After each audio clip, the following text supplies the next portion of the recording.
Good morning. So இந்த வீடியோவில் வந்து ஒரு 3 டிஃப்ரெண்ட்டான மெயின்ஸ் லெவலில் இருக்கக்கூடிய சம்ஸை வந்து எப்படி ஈஸியாக சால்வ் பண்ணலாம் அப்படிங்கிறத பார்க்கலாம். ஓகேங்களா? ஸோ இது ஒரு ஐடியாவை விதைக்கிறதுக்கான ஒரு வீடியோ தான். ஓகேங்களா? ஸோ இந்த மாதிரி சம்ஸ் வரும்போது ப்ரிலிம்ஸில் பிஓ லெவலில் வர்றதுக்கு சான்சஸ் இருக்குது. ஸோ அப்படி வரும்போது உங்களுக்கு டைம் இருக்குது அப்படின்னா இதை வந்து கண்டிப்பாக ட்ரை பண்ணலாம். ஏன்னா வந்து பிஓ லெவலில் வந்து நம்ம ஒரு 20 to 25 தான் போடுற மாதிரி இருக்கும். ஸோ நான் ரெஸ்ட்ரிக்ட் பண்ணலை, 35 போடலாம். பட் இருந்தாலும் வந்து டைம் இருக்குது அப்படிங்கும்போது இது எப்படி நம்ம குறைஞ்ச டைமில் வந்து அப்ரோச் பண்ணி ஆன்சர் கொண்டு வரலாம் அப்படிங்கிறதான் பார்க்க போகிறோம்.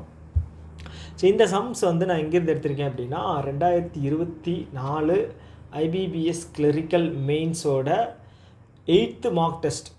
ஓகே, எதில் இருந்துன்னா கைட்லில் இருந்து தான். ஓகே, ஸோ வீடியோ வந்து ஸ்கிப் பண்ணால் பாருங்கள், கண்டிப்பாக உங்களுக்கு யூஸ்ஃபுல்லாக இருக்கும். ஓகே, இந்த சம் வந்து பார்த்துட்டோம் அப்படின்னா ஒரு distance, time and distance base பண்ண ஒரு sum. Okay, Z and Y started from P and Q points towards each other at same time at the speed of 80 km and 60 km/h. Okay, so first இந்த கொஸ்டினை பொறுத்தளவு வந்து கான்செப்டை வந்து understand பண்ணிட்டோம் அப்படின்னு வச்சுக்கோங்களேன், ஆன்சர் வந்து ஈஸியாக வந்துடும். ஸோ அவன் வந்து என்ன இந்த மாதிரி கொஸ்டினில் வைக்கிறத ட்ரிக்ஸ் அப்படின்னு பார்த்தீங்க அப்படின்னா, கொஸ்டின்ஸை வந்து லென்த்தாக கொடுக்கும்போது நம்ம வந்து அதை கரெக்டாக படிக்காமல் போயிட்டோம் அப்படின்னா நமக்கு ஆன்சர் வராமல் தான் வச்சுருப்போம். ஸோ அது வந்து முக்கியம். இதில் பார்த்துட்டிங்க அப்படின்னா கரெக்டாக ஆனால் ஆன்சர் வந்து பார்த்துட்டிங்க அப்படின்னா 3.65% தான். ஓகே, ஸோ அதுலேயும் வந்து இன்கரெக்ட் வந்து 1.43% கொடுத்துருக்காங்க. ஸோ அதனால் வந்து கொஞ்சம் இந்த மாதிரி சம்ஸ் வந்துச்சு அப்படின்னா எப்படி ஈஸியாக அப்ரோச் பண்ணுறதுங்க பார்க்கணும். ஓகே, ஸோ இசட்டும் ஒய்யும் வந்து 2 பர்சன்ஸ்னு வச்சுக்கோங்களேன். ஸோ அவங்க வந்து பி அண்டு கியூ 2 பாயிண்ட் இருக்குது. ஸோ இதை தான் வந்து ஆப்போசிட்டாக வந்து ரீச் பண்ண போகிறாங்க, கிராஸ் பண்ண போகிறாங்க. இசட் வந்து பியில் இருக்காருன்னு வச்சுக்கோங்க, ஒய் வந்து கியூவில் இருக்கார். ஸோ இவங்க வந்து இந்த டைரெக்ஷனில் வந்து ட்ராவல் பண்ணால் ஒருத்தர் மீட் பண்ணுவாங்க. ஓகே, இசட் வந்து 80 km/h ஒய் வந்து 60 km/h ஸ்பீடாக போகிறாருன்னு வச்சுங்களேன். ஓகே, ஸோ இப்போது நார்மலாகவே வந்து 2 பேர் மீட் பண்ணுற பாயிண்ட் அப்படிங்கிறது எப்படி இருக்கும்? இப்போ பியிலேருந்து பார்த்தீங்க அப்படின்னா இசட்டு கொஞ்சம் கியூவை கம்பேர் பண்ணும்போது கொஞ்சம் பக்கத்தில் இருப்பார். ஏன்னா வந்து அவர் 80 km வேகத்தில் போகிறாரு, அவர் 60 km வேகத்தில் வர்றாரு ஒய். ஸோ அப்போது நம்ம 4:3 டோட்டல் டிஸ்டன்ஸை 7ஆக பிரித்தோம் அப்படின்னா அதில் 4 டிஸ்டன்ஸ் வந்து இசட்டு கவர் பண்ணியிருப்பார். அப்போது எனக்கு பாதிக்கும் கொஞ்சம் அதிகமாக இசட்டு இருப்பார், ஒய் வந்து கியூவுக்கு பக்கத்தில் கொஞ்சம் இருப்பார். ஓகே, கரெக்டாக? ஓகே, ஸோ இப்போது இந்த டிஸ்டன்ஸை கவர் பண்ணிடுவாங்க இல்லையா? ஸோ அதுக்கப்புறம் என்ன சொல்லியிருக்காங்க அப்படின்னா, when they meet first time the faster of them changes his direction. faster யார்? இசட் தான். அவர் டைரக்ஷனை சேஞ்ச் பண்ணுவாராம். And after reaching his initial பாயிண்ட்டுன்னு ஒரு இது கொடுத்துருக்காங்க. அப்படின்னா என்னென்னா அவர் திரும்பி இனிஷியல் பாயிண்ட்டுக்கே போகிறாராம். ஓகே, அப்போது இந்த இடத்துல இருக்கும்போது இசட்டும் சரி ஒய்யும் சரி ஒரே பாயிண்டில் இருப்பாங்க. ஓகேங்களா? ஸோ இந்த பாயிண்ட் ரீச் ஆனதுக்கப்புறம் இசட் வந்து திரும்பி பியை நோக்கி போவார். அப்போ வந்து ஒய்யும் சரி இசட்டும் சரி ஒரே பாயிண்ட்லேருந்து தான் ட்ராவல் பண்ணுவாங்க. இனிஷியல் பாயிண்ட் வந்து இந்த டிஸ்டன்ஸ் தான். ஓகே, ஓகே, ஸோ இப்போவும் பார்த்துட்டோம் அப்படின்னா ட்ராவல் பண்ணும்போது இப்போ பியை யார் வந்து ஃபஸ்ட்டு ரீச் பண்ணாங்க அப்படின்னு கேட்டிங்க அப்படின்னா இசட் தான். ஏன்னா இசட்டோட ஸ்பீடு வந்து 80 km இல்லையா? ஸோ அப்போ வந்து இவர் இங்கே ரீச் ஆகும்போது யார்? இசட் வந்து இனிஷியல் பாயிண்ட் ரீச் ஆகும்போது ஒய் வந்து பாயிண்ட் ஒரு கொஞ்சம் ஸ்லைட்டாக வந்து டிஸ்டன்ஸ் கம்மியாக தான் இருக்கும். ஓகே, 20 km வேகம் வந்து அதிகமாக போகிறதுனால. ஓகே, ஸோ அடுத்து என்ன சொல்கிறாங்க அப்படின்னா, after reaching his initial point he again changed his direction. Find at what approximate distance from point Q they meet again. Okay, okay, என்ன சொல்கிறாங்க அப்படின்னா திரும்பி மறுபடியும் அவர் வந்து இப்படி போகிறாராம். இங்கே டிஸ்டன்ஸ் இருக்கு இல்லையா? ஒய் நின்றுருக்கார் இல்லையா? ஸோ அவர் வந்து இப்படி அவரும் வந்து ஆப்போசிட்டில் வரும்போது ஒரு இடத்துல 2 பேரும் மீட் ஆவாங்க. ஸோ அந்த மீட் பண்ணுற இடத்துலேருந்து ஒய் வந்து q வந்து எவ்வளோ டிஸ்டன்ஸில் இருக்குது. ஓகே, இந்த மீட்டிங் பாயிண்ட்டுக்கும் க்யூவுக்கும் உள்ள டிஸ்டன்ஸ் என்ன அப்படிங்கிறத கேட்டிருக்காங்க. ஸோ இதுதான் வந்து கொடுத்துருக்கிற கொஸ்டினோட பேசிக் கான்செப்ட். ஓகே, இது தெரிஞ்சிருச்சு அப்படின்னாலே வந்து நம்ம ஈஸியாக வந்து போட்டுடலாம். ஓகே, ஸோ இப்போது இவங்க சொல்லியிருக்கிற விஷயம் என்ன அப்படின்னா, அடுத்தது the distance between P and Q is 560. Okay, the total distance என்ன சொல்லியிருக்காங்க, 560 கிலோமீட்டர். ஓகே ஓகே ஸோ இப்போது டிஸ்டன்ஸுங்கிறது வந்து நமக்கு ஸ்பீடு இன்ட்டு டைமா, நமக்கு ஸ்பீடு தெரியும். ஓகே, ஆப்போசிட் டைரெக்ஷனுங்கிறதுனால plus 560 divide by 140 which is equal to எவ்வளோ வருது, 4 ஹவரா. ஸோ அப்போது இசட் வந்து 4 மணி நேரம் ட்ராவல் பண்ணால் பியிலிருந்து எவ்வளோ டிஸ்டன்ஸ் ட்ராவல் பண்ணியிருப்பார், இது அழைச்சிட்டுமா.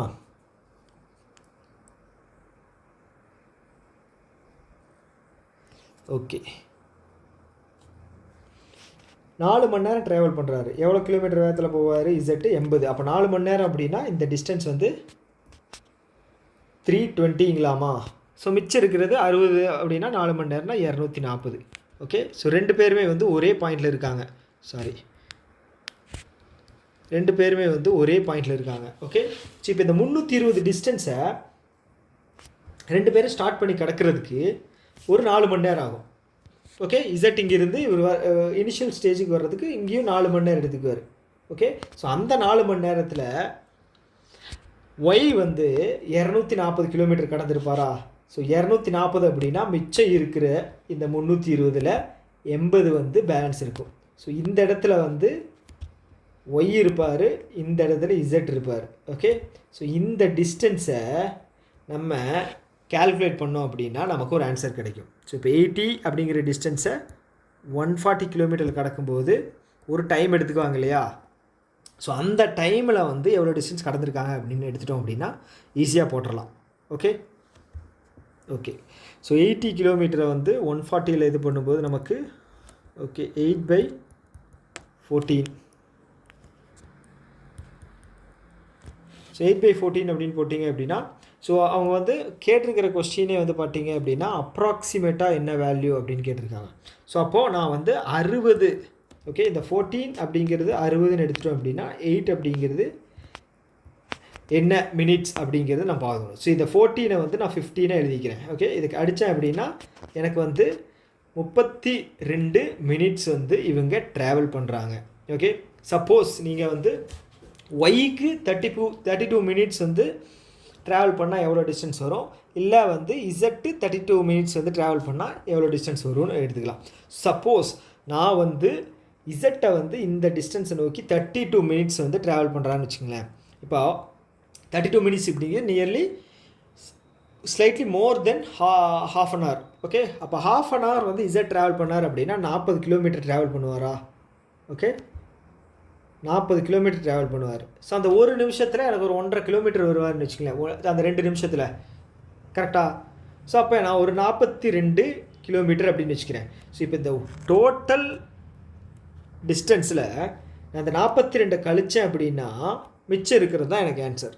ஓகே, அந்த க்யூவிலிருந்து மீட் பண்ணுற இடத்துக்கான டிஸ்டன்ஸ் எவ்வளோ வரும், கிட்டத்தட்ட 518 வருமா. ஸோ இந்த 518 கிலோமீட்டர் தான் வந்து அப்ராக்சிமேட்டாக இது நியரஸ்ட் வேல்யூ என்ன இருக்கோ ஆப்ஷனில் அதை நம்ம போட்டுக்கலாம் ஆன்சராக. ஓகே, ஸோ இதில் முக்கியமான விஷயம் என்ன அப்படின்னா கான்செப்ட் தான். கான்செப்ட் கிளியராக இருந்துச்சு அப்படின்னா இதெல்லாம் ஒன்றுமே கிடையாது. ஓகேங்களா. ஓகே, ஸோ டிஃபிகல்ட்டாக இருக்குது அப்படின்னா இந்த லெவலில் தான் இருக்கும். ப்ரிலிம்ஸில் நான் சொல்கிறேன், பிஓ லெவலே டிஃபிகல்ட்டாக இருக்குது அப்படின்னா இந்த மாதிரி தான் கேட்பாங்க. சப்போஸ் உங்களால் எக்ஸ்ட்ரா டைம் இருக்குது அப்படின்னா நீங்கள் அட்டன் பண்ணுங்கள், இல்லை அப்படின்னா இந்த மாதிரி சம்ஸை ஸ்கிப் பண்ணிக்கங்க. இதை நான் ஏன் இப்போ சொல்கிறேன் அப்படின்னா கான்செப்டை முழுசாக தெரிஞ்சுக்கணும் அப்படிங்கிறதுக்காக. ஸோ நெக்ஸ்ட்டு சம் பாருங்கள், ப்ராபபிலிட்டி. ஸோ இந்த மாதிரி ப்ராபபிலிட்டி சம்ஸ் வரும்போது நிறைய பேர் வந்து ஸ்கிப் பண்ணிட்டு போயிடுவாங்க. ஆனால் ஒன்றுமே கிடையாது. ப்ராபபிலிட்டி இந்த மாதிரி சம்ஸ் எல்லாம் வந்துச்சு அப்படின்னா ஈஸியாக ஸ்கோர் பண்ணக்கூடிய ஒரு சம்ஸ் இதெல்லாம். Okay, a bag contains some pencils and erasers. என்னென்ன இருக்குது, pencil and erasers. Okay, so 3 இருக்குது, 3 ஐட்டம் இருக்குது. Number of pens in bag is 8. Pen வந்து 8 இருக்குன்னு சொல்லியிருக்காங்க. And probability of picking and eraser from bag is 1/10 less than that of pencil. ஸோ பென்சிலை எடுக்கும்போது அதனுடைய ப்ராபபிலிட்டி கம்பேர் பண்ணோம் அப்படின்னா பென்சில் ப்ராபபிலிட்டி வந்து 1/10 வந்து கம்மியாக இருக்குமா பென்சில் ப்ராபபிலிட்டி வந்து 1/10 வந்து எரேசர் கம்பேர் பண்ணும்போது கம்மியாக இருக்கும். ஓகே,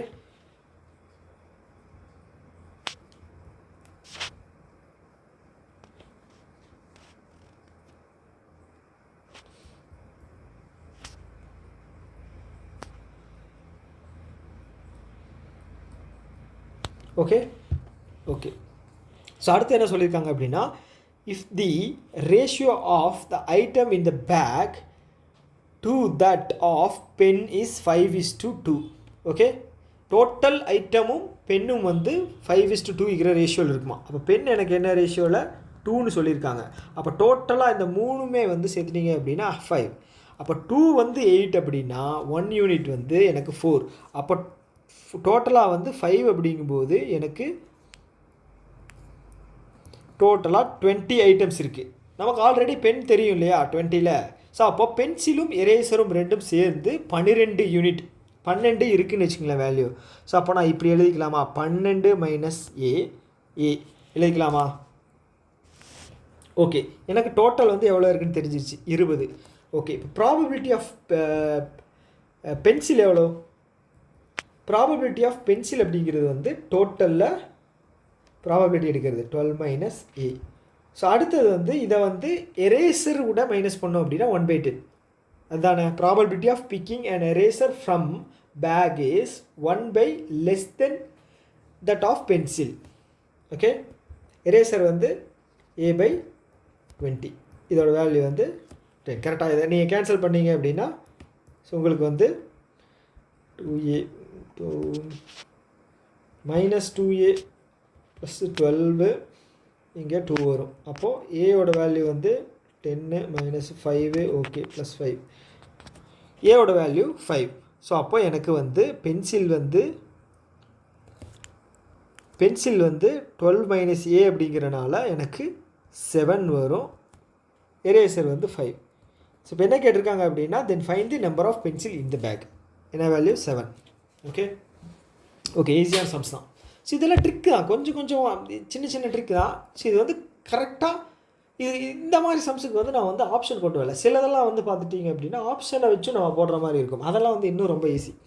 ஓகே, ஸோ இதுவும் வந்து ஒரு ஒரு குழப்பக்கூடிய ஒரு சம் தான், கண்டிப்பாக கன்ஃபியூஸ் பண்ணும். ஏன்னா பார்த்துக்குங்க கரெக்ட் 1.29% தான். Okay okay a person borrows ₹2p from an investor at 25% compound interest for 2 years. Okay, but he paid 60% of that total amount after 2 years. The investors put some penalty on the remaining amount. Now he had to pay p plus 3,000 with penalty. If the penalty amount is 1,500, then find the sum p/2 plus 4,000 அப்படின்னு கேட்டிருக்காங்க. So first என்ன அப்படின்னா ஒரு person கிட்ட இருந்து so நான் வந்து ஏபின்னு வச்சுக்கிறேன். ஓகே, ஏ வந்து பிக்கு வந்து 2p அப்படிங்கிற ஒரு அமௌண்ட்டை கடனாக தர்றாரு காம்பவுண்ட் இன்ட்ரெஸ்ட்டில். ஓகே, ஸோ அவர் வந்து ஃபஸ்ட் இயரில் என்ன பே பண்ணுவார், 25% இன்ட்ரெஸ்ட். ஸோ இது வந்து டோட்டல் அமௌண்ட்டா. ஓகே, ஸோ அந்த ஃபஸ்ட்டு வருஷத்துக்கு அப்புறம் இருக்கிற அமௌண்ட்டில் மறுபடியும் ஒரு 25% இன்ட்ரெஸ்ட் சேர்த்தோம் அப்படின்னா இது 2 வருஷத்துக்கான interest value. Interest plus amount principal plus interest இந்த வேல்யூ. ஸோ இதோட டோட்டல் வேல்யூ கேல்குலேட் பண்ணிங்கன்னா உங்களுக்கு வந்து 225p / 8 வருதா. ஓகே, ஸோ இதை நீங்கள் வந்து 5ஆக கன்சிடர் பண்ணிங்க அப்படின்னா என்ன சொல்லியிருக்காங்க அப்படின்னா 60% வந்து இவருக்கு திரும்பி தந்துடுறாரு நீங்களேன். ஸோ இந்த 5ல் வந்து 3 வந்து தந்துடுறாரு, மிச்சம் வந்து 2 இருக்குது. ஸோ இந்த ஏ என்ன சொல்கிறான்னா நீ வந்து 3 தான் தந்திருக்கேன், எனக்கு மிச்சம் 2 தரணும், அதுக்கு அந்த 2 வந்து தரணும் அப்படின்னா நீ ஆன் டைமில் தரல, அதனால் பெனால்ட்டியோட நீ வந்து எனக்கு பே பண்ணிடு. ஸோ அந்த பெனால்ட்டி அமௌண்ட் தான் என்னென்னா உங்களுக்கு வந்து 1500 சொல்லியிருக்கான்.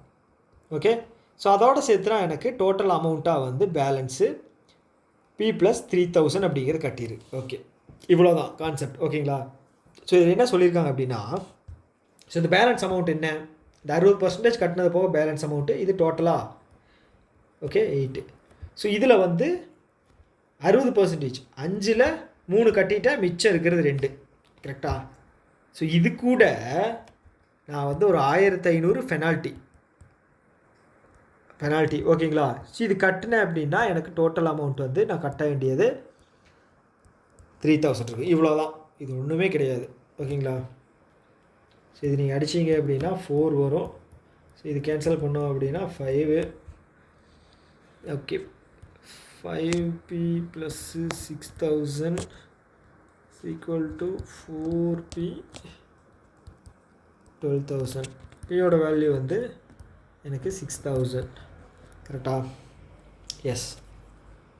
ஸோ இப்போ என்ன கேட்டிருக்காங்க அப்படின்னா P/2 அப்படின்னா எனக்கு 3000 ப்ளஸ்ஸு 4000 எனக்கு எவ்வளவு 7000 வேல்யூ வருதா? ஸோ இதுதான் இந்த சம்முக்கான ஆன்சர். ஓகே, ஸோ அவ்வளோதான், ரொம்ப ரொம்ப ஈஸியான சம்.